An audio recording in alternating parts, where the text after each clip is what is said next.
pela presença de vocês. Quero agradecer ao Ministério da Cultura, né? Tem que fazer os agradecimentos pela oportunidade. A Prefeitura do Rio, que nos concedeu esse espaço. A princípio foi um edital, um espaço pequenininho, mas contando com a ajuda de vocês, com a colaboração de vocês, divulguem, para que a gente possa dar voz e lugar ao espetáculo a outras mulheres. Eu ia dedicar agora 10 minutinhos para a gente fazer uma troca, porque não é um tema teatral como os outros, né? É um tema um pouco mais sensível. Embora eu seja formada em teatro, a minha bagagem maior de vida, eu tenho 51 anos, mas é a psicoterapia, né? É onde eu tenho uma bagagem maior do que atriz, mas eu sou uma pessoa um pouco ousada. Então eu quero agregar as duas coisas. Aí nesses 10 minutinhos, para quem quiser, quem puder, quiser falar um pouco, quiser abrir aí para umas 3 a 4 perguntinhas, aí eu gostaria que vocês sentassem, a gente trocar um pouquinho antes, porque aqui em cima parece que para mim o tempo ele é mais rápido. Eu não sinto como quem está aí na plateia. Para mim parece que passou muito rápido. E a ideia é um manifesto cênico, né? Não apenas uma peça, mas que faz uma denúncia que é algo muito além de nós, né? Que já vem aí de um genocídio de muitas mulheres. Aí eu vou aí responder umas 3 perguntinhas. Quem quiser falar algo, ou quem deixa à vontade. Vou pegar só a cadeira aqui. Ou quiser perguntar algo, ou falar o que está sentindo. Ficar aqui pertinho de Madalena.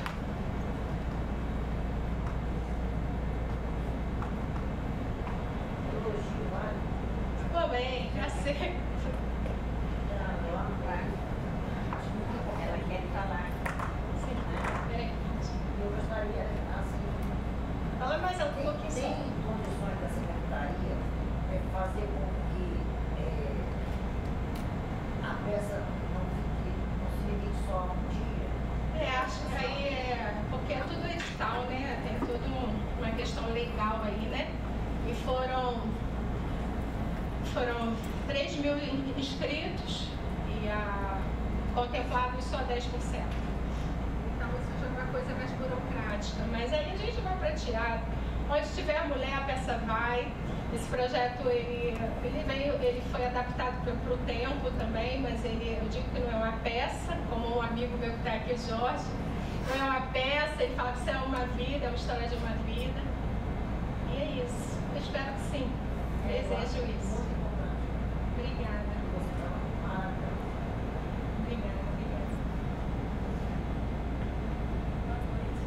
Boa noite. Fala mais alto um pouco. Então, na verdade, eu não tenho uma pergunta, mas eu queria te parabenizar, porque essa temática é um tema realmente muito sensível. E aqui eu tenho certeza que a maioria de nós vai estar aqui hoje, tem muitas mulheres aqui. E eu sei que muitas já passaram por alguma situação semelhante ou uma certa violência psicológica, que às vezes nem está dentro de casa, mas às vezes está em alguma situação na rua, numa loja, no trabalho. É sutil. E está escondida assim, de alguma forma. Então eu acho que obrigada por compartilhar, porque essa peça de hoje, essa temática que você trouxe, é um ato de coragem, é um ato de resistência. Você não teve chance de conhecê-la, mas ela descrevia a nossa avó.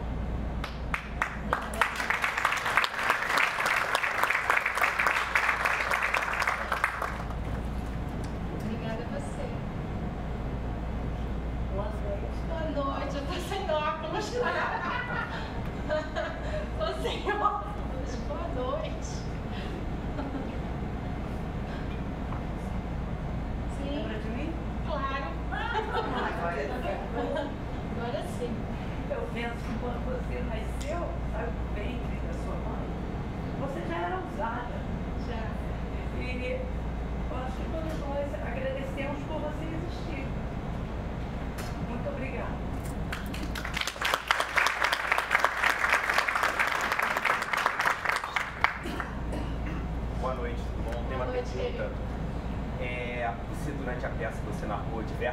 fatos, eventos, né, que as mulheres passam e vivenciam, né?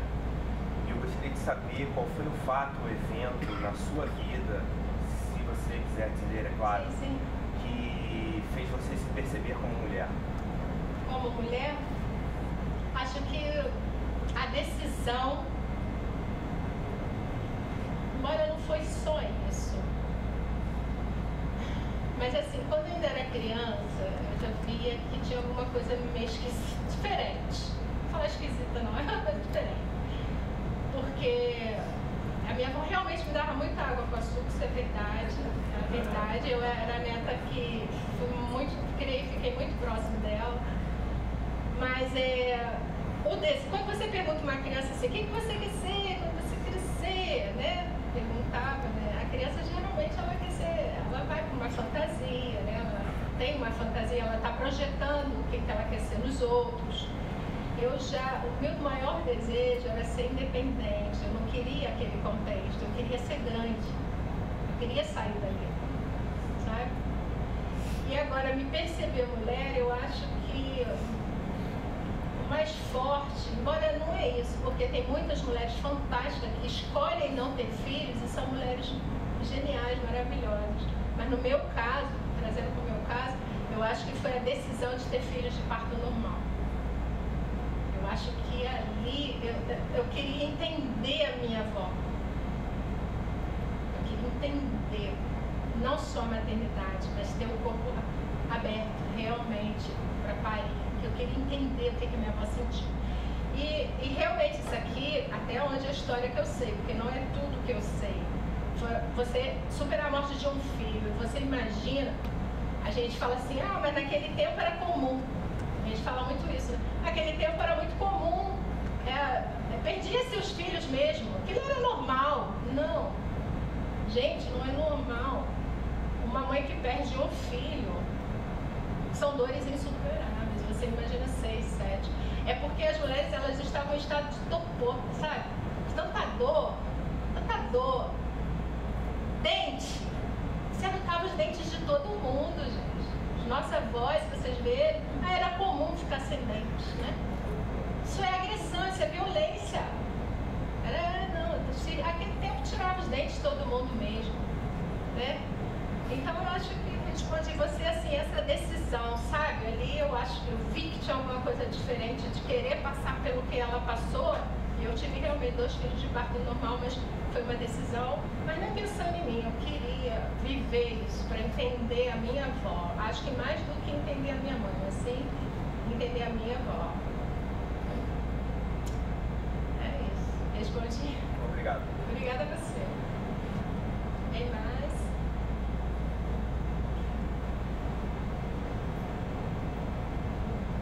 E a gente que é, no meu caso, que sou terapeuta, né? A gente escuta muita coisa e assim, tem coisas que você pensa que você não vai ouvir mais, você não vai escutar mais aquilo e aquilo você vê coisas piores.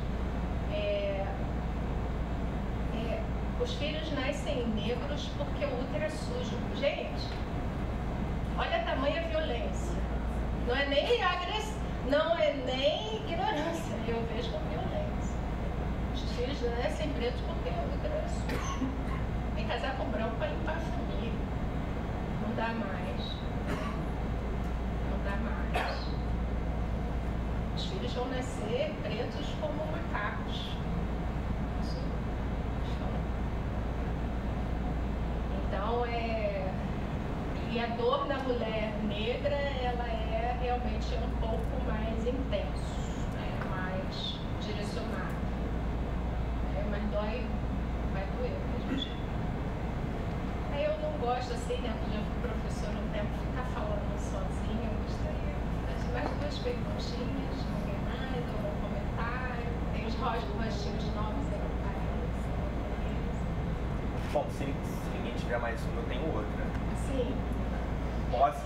Sim. Assim, quando uma mulher se torna mãe, acontece, pelo menos da forma que eu vejo, né, um conflito muito grande entre esses 2 papéis, entre o papel de mulher e o papel de mãe, onde às papel de mãe acaba eclipsando muito o papel de mulher. Isso como eu vejo, tá? E como a mulher lidar com isso? Como é lidar com isso? Como é lidar com esse processo de, por conta de uma função biológica e social, se ver como mulher eclipsada por essa nova função? Como a mulher se lidar com isso? Na verdade, ela vai ficar exausta. Ela vai ser a mulher mãe, ela vai ficar exausta. É verdade, ela é uma mulher mais cansada. Ela é uma mulher mais cansada. Porque ela não tem escolha, ela fica mais cansada. Mas quando o corpo dela vai dar ruim, vai ter um momento que vai dar muito ruim. Porque o corpo dela não vai aguentar. A mente já vai ficar muito sobrecarregada. Mas qual é o problema? É sempre a gente naturaliza. É assim mesmo. É assim, gente. É assim mesmo. Sempre foi assim. A gente naturaliza. Mas é o corpo dela que está cansado. É a mente dela. É o joelho que começa. É as costas. E é no corpo dela que está doendo. E ela está lá. Ela está lá. E aí vem as questões, né? Somatizações. Porque ela entende que socialmente ela precisa dar conta de tudo, quando na verdade não. Hoje a gente está vivendo um momento, o espírito da época é maravilhoso, que a mãe Nina pode falar, eu não vou ter filhos, eu não quero estar extremamente cansada. Ela vai estar extremamente cansada e ela não vai parar, porque ela acredita, ela se culpa. Se ela parar, ela começa a se sentir muito culpada. Aí ela quer fazer tudo por todos, né? E tá exausta. E quando começa o declínio, se a gente imaginar o U de cabeça para baixo, o U de cabeça para baixo, tá? E a cada 7 anos, que é quando nós somos pessoas totalmente novas, a cada 7 anos todas as nossas células, elas são renovadas, todas, então somos como novas pessoas. Aqui está meu nascimento, ó, o U está daqui para lá. Aqui eu nasci, aqui eu fiz 7 anos, algo significativo aconteceu no entorno. Aqui 14 anos, algo importante. 21, aí vai. Geralmente aqui no topo do declínio, lá quem está esperando a gente, se aqui está o nascimento, quem está ali? A morte. Aqui, vamos dizer que a gente vive 80. Aqui eu estou com 40 anos. Eu não tenho mais como subir para lugar nenhum, gente. Só vou fazer o quê? Aqui tá o U. Só vou descer, gente. Eu tô aqui, 51. Quando eu cheguei aqui, a reflexão muda. A gente começa a falar, sabe assim, quando você tá assim, essa peça, eu juro pra vocês, eu tentar dar voz a isso, não é fácil. Mas vamos lá. Aqui, 51, acho que 51, ai meu Deus, acho que é aqui. Ali acho que era 45. Aqui, já tô aqui. Eu cheguei aqui, sabe assim, quando você tá na cozinha, você tá limpando, fazendo, você sabe, a vida tá acontecendo em algum lugar e não é aqui. Aí eu fico só pensando no U. Meu Deus! Então eu tô aqui, a vida tá acontecendo e não é aqui. Não é nessa cozinha. Porque teve um momento, quando os meus filhos eram mais novinhos aqui, era maravilhosa aquela cozinha. Aquela cozinha era tudo. Era almoço. Aí eles vão começar a crescer, iFood, comer fora. Essa cozinha já deu. Então, assim, são as fases. A vida, a gente desempenha grandes papéis sociais. Até esse. Né? De trabalhar, estudar, casar, tudo que se espera. Aí quando você veio aqui, você fala assim, eu já cumpri tudo isso, casei, descasei, não casei, o que eu fiz, estudei, não estudei. Aí aqui agora é uma decisão que você começa, isso aqui serve para homens e mulheres, o U, hein? Aí aqui a gente chega assim, e eu? Agora sou eu. Aí quando chega aqui a gente começa, não é mais neto. Tá ouvindo, Ana Graça? Não é mais neto. Bisneto, não.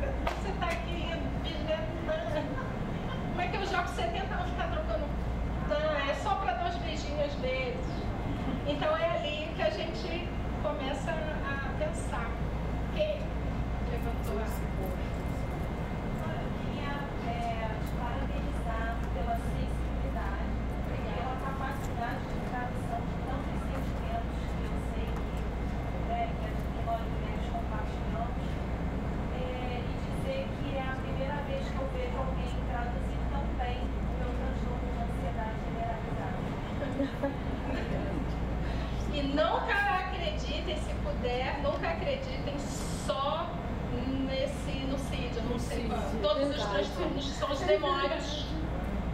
Se a gente pensar bem, né, gente? Tiraram de Madalena, apanhou, ela trabalhava no sábado. Nenhum lugar, eu não li a Bíblia toda, mas em nenhum lugar diz que Madalena era prostituta. Nenhum. Os grandes historiadores falam isso. Nenhum. Ela foi apedrejada porque ela infringiu uma regra e trabalhou no sábado. Madalena foi trabalhar sábado, tomou pedrada. Nenhum lugar fala que ela era prostituta. Então, e quando fala a questão dos 7 demônios, ao longo de 5.000 anos, eu nem sei se falei certo aqui, o rompante, eu acho que eu falei isso. Ao longo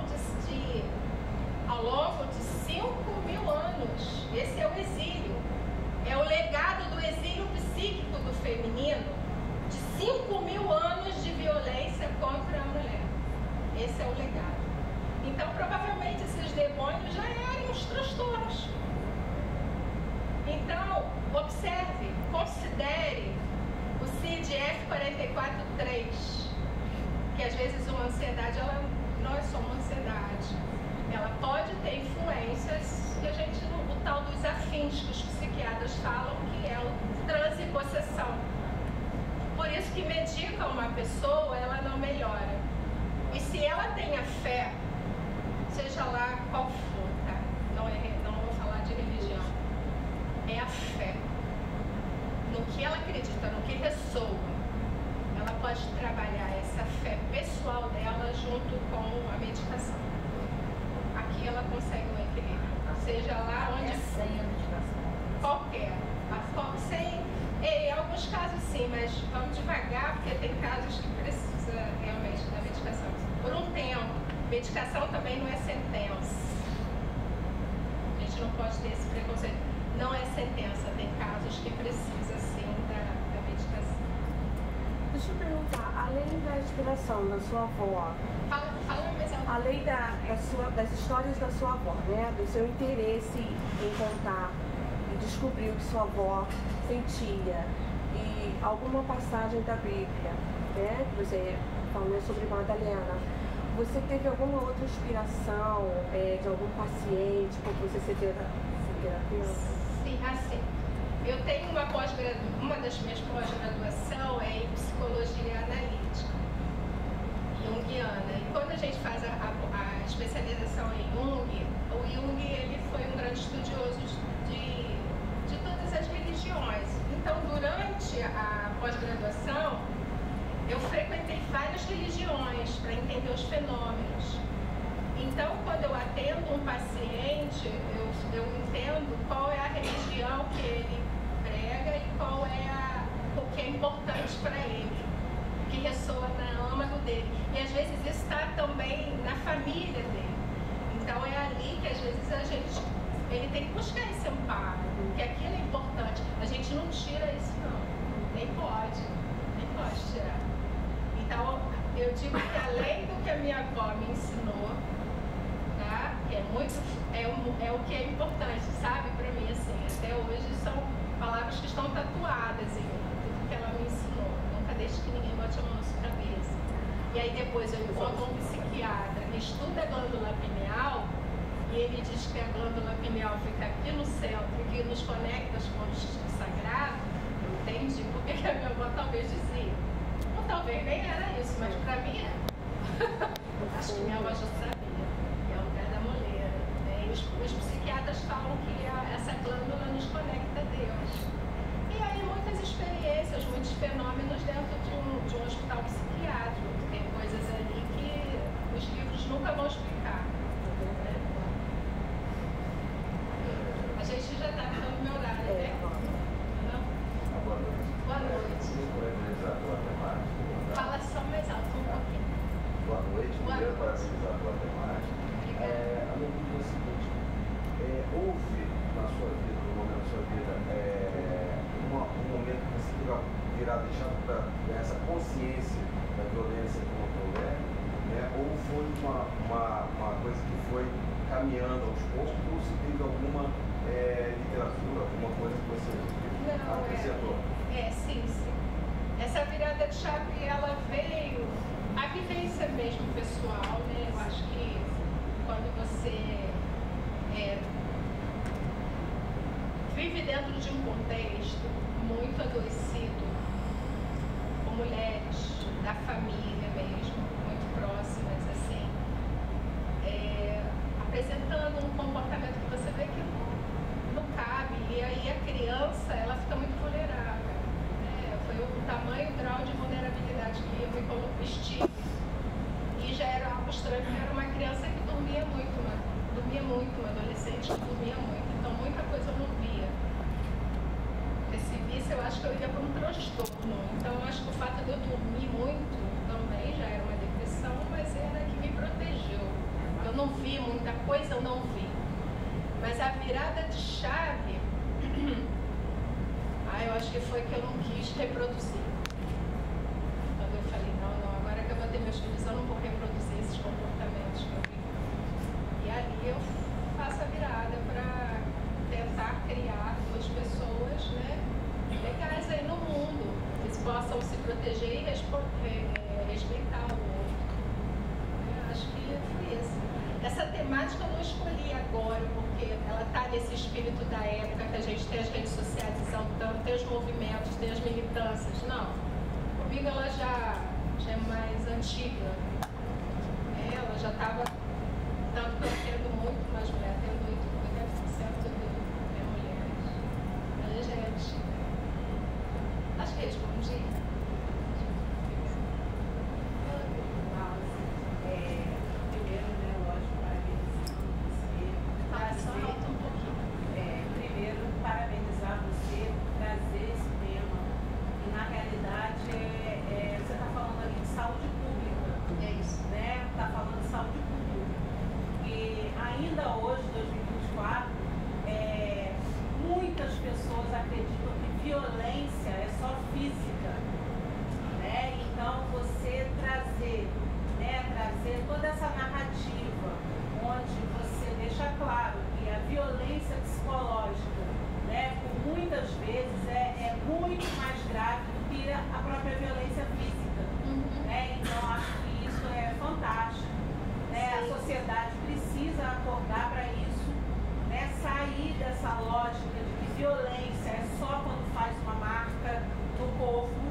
Então essa mulher é verdadeira. Tudo que sai da essência